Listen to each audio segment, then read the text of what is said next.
అందరు బాయ్ చెప్పండి ఇట్లా.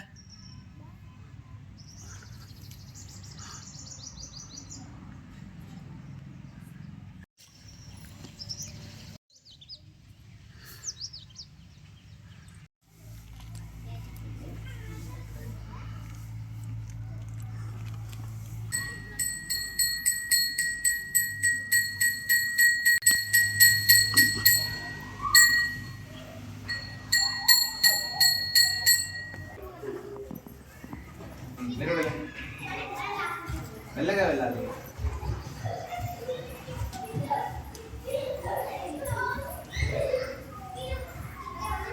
రెడీ అమ్మా.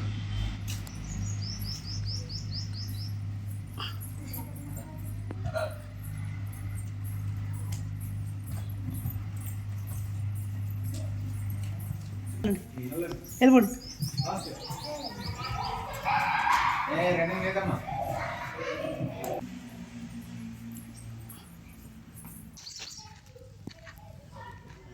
ఎందుకు ఎట్లా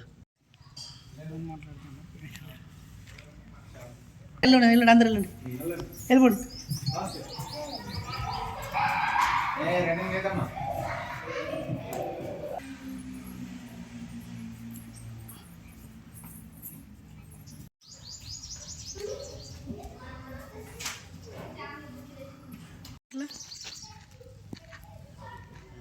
ఎందుకు ఎట్లా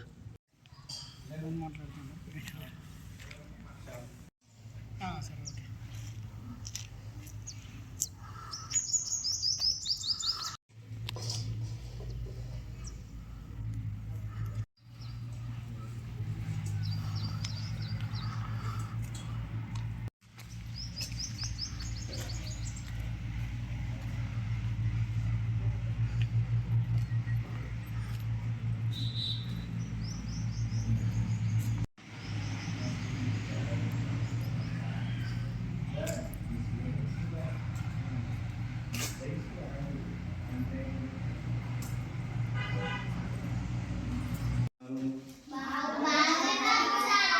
ఓకే.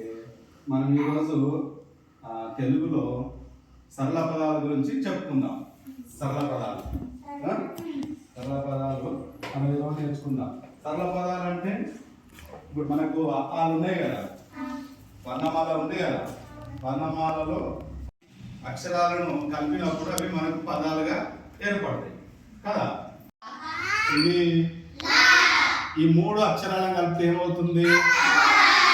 అబల అనేటువంటి పదము ఏర్పడుతుంది. అబల అనేటువంటి పదము ఏర్పడుతుంది. ఈ విధంగా మన పాఠశాల ఎంపీపీఎస్ కందికట్కూర్ ఎస్సీ కాలనీ అయితే మా పాఠశాలలో ఏంటంటే స్ట్రెంత్ పెంచాలి నెక్స్ట్ ఇయర్ అంటే మేము మొన్ననే జూలై 1కే మేము రావడం జరిగింది.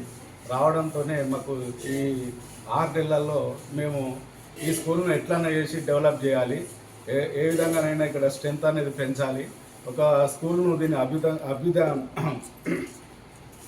మంచిగా తీర్చిదిద్దాలనే ఉద్దేశం కొద్దీ ఇక్కడ మేము ఏం చేసినామంటే ముందుగా ఈ స్కూల్కి పెయింటింగ్ వేయాలి. అంటే థీమ్ పెయింటింగ్ ఏదైనా ఒక పిల్లలకు అట్రాక్షన్గా ఉండాలని ఏదైనా ఒక థీమ్తో వేయించాలనే ఉద్దేశం కొద్దీ దీనికి దీనికి సూట్ అయ్యేటువంటి ట్రైన్ థీమ్తో వేయించడం జరిగింది, పెయింటింగ్ వేయించడం జరిగింది. అయితే ఈ పెయింటింగ్ మరి ఎలా వేయించాలి అని మేమేం చేసామంటే మా అమ్మ ఆదర్శ పాఠశాల కమిటీ సమావేశం ఏర్పాటు చేసుకొని ఆ సమావేశంలో మేము తీసుకున్నటువంటి తీర్మానానికి అనుగుణంగా పెద్దల అంటే ఈ కందికట్కూరు విలేజ్ యొక్క గ్రామ పెద్దల సహాయ సహకారాలతో దీన్ని మనము పూర్తి చేద్దామని అనుకొని మేము ఈ కార్యక్రమాన్ని తీసుకోవడం జరిగింది.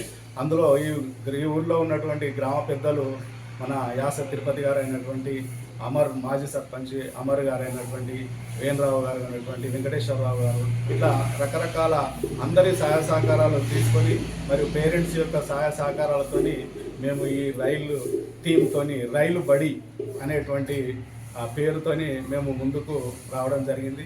అయితే మా పాఠశాలలో అదొకటే కాకుండా మేము రకరకాల వినూత్న కార్యక్రమాలు అనేటివి మేము ఇక్కడ చేయడం జరుగుతుంది. అయితే ఒకటి అంటే ప్రైవేట్ స్కూళ్ళనే కాకుండా ప్రభుత్వ పాఠశాలలో కూడా మంచి విద్యను అందించాలి, ఇంగ్లీష్ మీడియంలో బోధించాలి. ఇంగ్లీష్ మీడియం అనేది ఇక్కడ మేము అది డెవలప్ చేయాలనే ఉద్దేశం కొద్దీ సెల్ఫ్ ఇంట్రడక్షన్ డే అనేది ఒక రోజు, అంటే వారంలో ఒక రోజు మేము ఆ సెల్ఫ్ ఇంట్రడక్షన్ డే అనేది మేము పెట్టడం జరిగింది. అందులో భాగంగా విద్యార్థులు అంటే వారికి సెల్ఫ్గా వారు ఇంట్రడక్షన్, అంటే వాళ్ళు ఏంటిది, వాళ్ళ పేరేంటిది, తండ్రి పేరేంటిది, వాళ్ళ స్కూల్ ఏంటి అనేది వాళ్ళు ఫ్లూయెంట్గా ఇంగ్లీష్లో మాట్లాడడం నేర్చుకోవడం జరిగింది. ఇలా విద్యార్థులందరూ మంచిగా వాళ్ళు నేర్చుకున్నారు.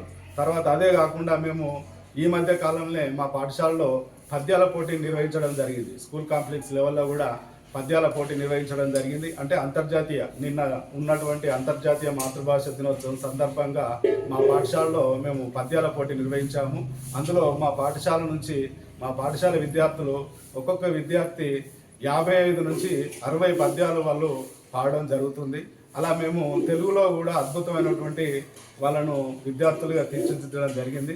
ఈ రకంగా అనేక రకమైనటువంటి కార్యక్రమాలను మేము ఏర్పాటు చేసుకొని మా పాఠశాలను ఏ విధంగానైనా, అంటే నెక్స్ట్ ఇయర్ మేము జూన్ వరకు మళ్ళీ పాఠశాల ప్రారంభించేసరికి మా పాఠశాలలో స్ట్రెంత్ను పెంచుకోవడానికి ఇటువంటి కార్యక్రమాలను ఏర్పాటు చేయడం జరుగుతుంది.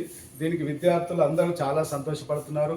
పేరెంట్స్ కూడా చాలా సంతోషపడి ఇంతకు ముందున్నటువంటి బడి కన్నా ఇప్పుడు చాలా మార్పు ఉన్నది సార్, చాలా బాగా ఉంది, మా పిల్లలు కూడా బాగా చదువుతున్నారు అనేది వాళ్ళు చెప్పడం జరుగుతుంది. వీటికి మేము అందరికీ పేరు పేరున కృతజ్ఞతలు తెలుపుకుంటున్నాం. ఎంపీపీఎస్ కందికట్కూర్ ఎస్సీ కాలనీ ఇల్లంతకుంట మండలం నందు ఎగ్జిక్యూటివ్ టీచర్గా పనిచేస్తున్నాను. మేము రీసెంట్గా వచ్చినటువంటి ట్రాన్స్ఫర్స్లో ఇద్దరము, అంటే మా ప్రధానోపాధ్యాయులు గారు, నేను ఇక్కడికి సర్వీస్లో వచ్చేసాము.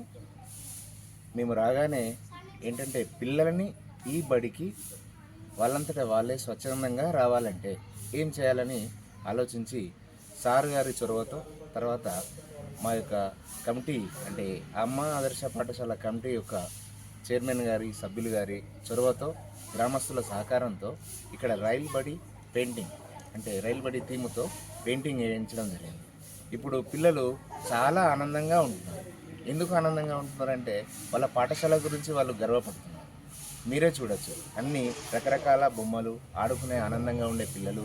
తర్వాత లోపల క్లాస్ రూమ్లో గమనించినట్టయితే రకరకాల అభ్యాసాలకు సంబంధించినటువంటి అంశాలని అందులో పెయింటింగ్గా అవి ఎప్పటికీ స్టూడెంట్స్కి ఉపయోగపడతాయి. అది భాషలో కావచ్చు, లేదా మ్యాథమెటిక్స్గా కావచ్చు, ఇంకే విధంగానైనా ఉపయోగపడే పెయింటింగ్స్ అందులో వేసాం. సో ఈ విధంగా మేము గ్రామస్తులకు, తర్వాత ముఖ్యంగా మా పాఠశాల ప్రధానోపాధ్యాయులు ఎంతో చొరవ తీసుకొని దీన్ని సాధించడం జరిగింది. ఇది ఒక గొప్ప మైలురాయిగా మేము చెప్పచ్చు. ఇదే విధంగా ప్రభుత్వ పాఠశాలన్నింటినీ కమ్యూనిటీ పార్టిసిపేషన్తో, అంటే సమాజ భాగస్వామ్యంతో, చొరవతో తీర్చిదిద్దగలిగితే విద్యార్థులు ప్రైవేట్ స్కూల్లో పోకుండా మన గవర్నమెంట్ స్కూల్లో ఉండగలడానికి అవకాశం ఉంటుంది.